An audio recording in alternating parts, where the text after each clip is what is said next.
వసతి గృహం ముసుగులో బాలికలపై లైంగిక దాడికి పాల్పడిన ఓ వార్డెన్పై బాధిత బాలికలు పోలీసులకు ఫిర్యాదు చేశారు.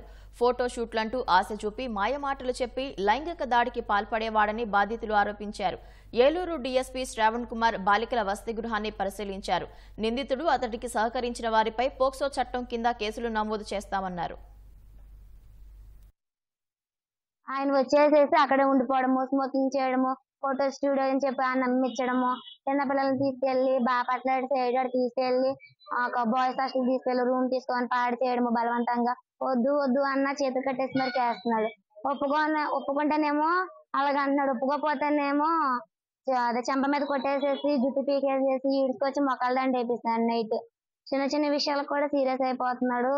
ఏంటో మళ్ళీ ఏంటో మీ బాయ్ ఫ్రెండ్స్ ఉంటే చెప్పండి, అక్కడ తిప్పాను ఇక్కడ తిప్పాను, ఎదురుకున్న అపార్ట్మెంట్ లో రూమ్లు ఇస్తాను, ఆ రూమ్ లో పంపిస్తే ఈ రూమ్ లో పంపిస్తాను, పోలీసు వాళ్ళతో నేను మాట్లాడి చుట్టూరు కాపలా పెట్టిస్తాను, ఇష్టం ఉంటే చెప్పండి ఇదని చెప్పి అంటున్నాడు సార్. చాలా మిస్బిహేవియర్ గా చేస్తున్నాడు సార్. బాపట్ల తీసుకెళ్ళాడు సార్. ఫోటోషాప్ అని తీసుకెళ్లి సినిమాలు చెప్పడం గానీ, నువ్వు తిన్న తర్వాత నాకు ఇయ్యు, నువ్వు తాగిన తర్వాత నాకు ఇయ్యు అని చెప్పాడు సార్.